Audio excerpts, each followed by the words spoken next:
ये तो कागज पर पेंसिल से बनाना भी कठिन है, तो सोचिए इसे पत्थर पर कैसे उकेरा गया होगा। क्या आपको इस मंदिर के आर्किटेक्चर को देखकर आश्चर्य नहीं हुआ?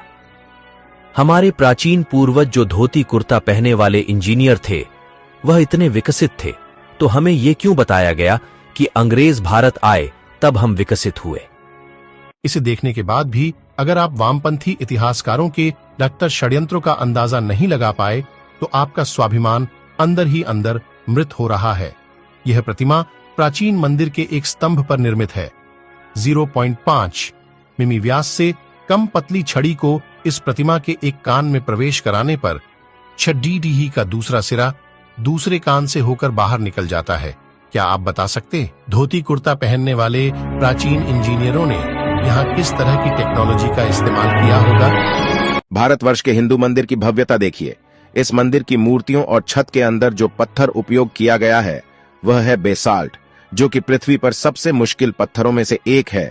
इसे आज की आधुनिक डायमंड इलेक्ट्रॉन मशीन ही काट सकती है, वह भी केवल 1 इंच प्रति घंटे की दर से। अब आप सोचिए कैसे इन्होंने 900 साल पहले इस पत्थर पर इतनी बारीक कारीगरी की है। यहाँ पर एक नृत्यांगना की मूर्ति भी है जिसने हाई हील पहनी हुई है। सबसे ज्यादा अगर कुछ आश्चर्यजनक है वह है इस मंदिर की छत। यहाँ पर इतनी बारीक कारीगरी की गई है जिसकी सुंदरता देखते ही बनती है। मंदिर की बाहर की तरफ जो पिलर लगे हुए हैं उन पर कारीगरी देखिए। दूसरा, उनकी चमक और लेवल में कटाई। मंदिर के प्रांगण में एक नंदी भी है जो भी इसी पत्थर से बना हुआ है, और उस पर जो कारीगरी की हुई है वह भी बहुत अद्भुत है। ये जो फोटो आप देख रहे हो आपके स्क्रीन पर 6000 वर्ष पुराना है। दरबंद ई बेलुला चट्टान में मिला, वह भी इराक में। यह फोटो भगवान राम की है। इस चित्र में एक राजा को दिखाया गया है जिसके हाथ में धनुष और तीर है। चित्र को गौर से देखिए, नीचे की तरफ जिसमें हनुमान जी की छवि दिखाई दे रही है। इतिहास में कुछ तो है जो हमसे दूर है। चेन्न केशवा मंदिर कर्नाटक प्रतिमा के हाथ और कंगन को देखिए। क्या आपको लगता है कि ऐसी फिनिशिंग और बारीक नक्काशी केवल छेनी हथौड़ी से संभव है? ठीक ऐसी ही एक प्रतिमा मंदिर के अंदर है जिसके हाथ में कंगन को आगे पीछे सरकाया जा सकता है, जबकि पूरी प्रतिमा को एक ही पत्थर से बनाया गया है ना अद्भुत? सच तो यह है कि हमारे मंदिर 7 आश्चर्यों की लिस्ट बनाने वालों की तुष्टिकरण की भेंट चढ़ा गया। 1000 साल नहीं, 5000 साल नहीं, 10,000 साल भी नहीं और 20,000 साल भी नहीं।